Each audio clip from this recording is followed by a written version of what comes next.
रहवासियों ने आज नगर निगम और प्रशासन के सामने गंभीर शिकायत दर्ज करवाई है। पूरा मामला मानवता नगर और सर्वसंपन्न नगर से जुड़ा हुआ है, जहां पर लगभग 40 साल पहले कॉलोनी को डेवलप किया गया था। इस क्षेत्र में एक गार्डन और एक खेल का मैदान भी चिन्हित किया गया था, जिसे यहां पर रहवासी अब तक सार्वजनिक स्थल के रूप में ही इस्तेमाल कर रहे हैं। लेकिन हाल ही में यहां पर प्लॉट काटे जाने और अवैध कंस्ट्रक्शन का मामला सामने आया है, जिसके बाद में रहवासियों का गुस्सा फूट पड़ा। रहवासी संघ का आरोप है कि निगम के द्वारा यहां पर कॉलोनी को लीगल घोषित किए जाने के बावजूद रातों रात बावड़ी दीवारें यहां पर खड़ी कर दी गई है और गार्डन की जमीन पर कब्जा करते हुए निर्माण कार्य भी हो रहा है। रहवासियों ने बताया कि उन्होंने इसकी जानकारी थाना और अन्य जिम्मेदार विभागों को भी दी, साथ ही यहां पर कमिश्नर से भी वहां मिलने पहुंचे। रहवासियों ने साफ तौर पर कहा कि अगर कॉलोनाइजर या कोई व्यक्ति यहां पर निर्माण कर रहा है तो उसके पास में वैध दस्तावेज होना चाहिए, जिसे प्रशासन के समक्ष प्रस्तुत भी किया जाए, लेकिन बिना अनुमति के कागजात के इस तरह की गतिविधि बिल्कुल गलत है। मैं वार्ड 76 से आई हूँ। वार्ड 76 में मानवता नगर सर्वसंपन्न नगर करके एक सोसाइटी है, हमारे यहाँ पर क्षेत्र आता है, जहाँ पर आज से 40 साल पहले ये कॉलोनी डेवलप्स हुई थी। वहाँ पर रहवासी संघ के सारे लोग मेरे साथ आए हुए हैं अभी, और वहाँ एक उद्यान बना हुआ है, जो कि जिस उद्यान पर प्लॉट काटे जा रहे हैं।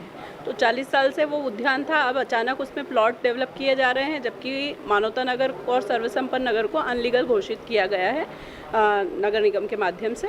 तो इस प्रकार के कार्य रातों रात अगर वहाँ बाउंड्रीज बन रही है या फिर प्लॉट्स पर कंस्ट्रक्शन चल रहा है, तो किस उद्देश्य से बन रहा है और क्यों बन रहा है, किसने परमिशन दी है, अनलीगल घोषित होने के बाद में निगम से कोई परमिशन हुई है या नहीं हुई है, क्यों नहीं रोका गया है। हमने सभी जगह कनाड़िया थाने पर हमने सूचना दी है। उसके बाद में हम लोगों ने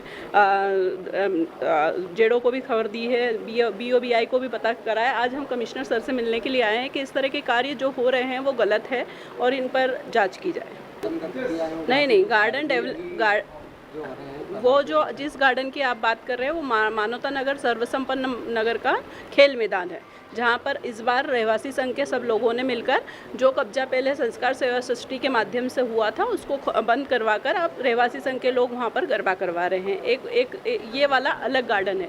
अब अगर एक पीछे की साइड में हम सर्वसंपन्न नगर के लिए आए हैं, सर्वसंपन्न नगर में पीछे की साइड एक गार्डन बना हुआ है, वहाँ पर इस तरह के अवैध कब्जे हो रहे हैं।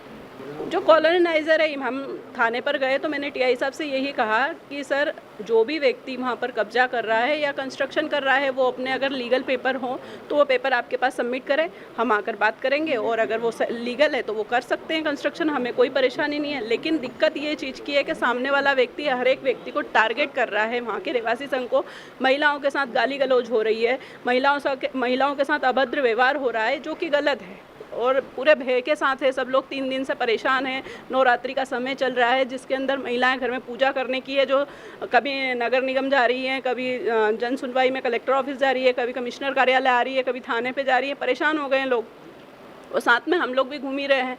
कोई सुनवाई नहीं हो रही है। इस तरह का अवैध कब्जा क्यों हो रहा है? मेरे आपसे रिक्वेस्ट है कि आप सब लोग इस चीज़ को थोड़ा सा देखें। धन्यवाद। नाम अभी तक कुछ भी नहीं आया है। मैं थाने पर गई वहाँ पर, और थाने पे मैंने जो बात TI साहब से की तो उसमें पता करने की कोशिश की कि कौन व्यक्ति है जो कर रहा है। आप उनको बुलवाइए तो सही, कंस्ट्रक्शन चल रहा है तो काम रुकवाइए, और वो जो व्यक्ति है अपने पेपर्स लेकर सामने तो आए, हम बात करेंगे उनसे, या हमें भी तो पता चले कि क्या सही और क्या गलत है। मैं वार्ड क्रमांक 76 से पार्षद सीमा सोलंकी। ताज़ा खबरों के लिए सब्सक्राइब करें JSR टाइम्स और साथ ही नोटिफिकेशन पाने के लिए बेल आइकन को दबाएं।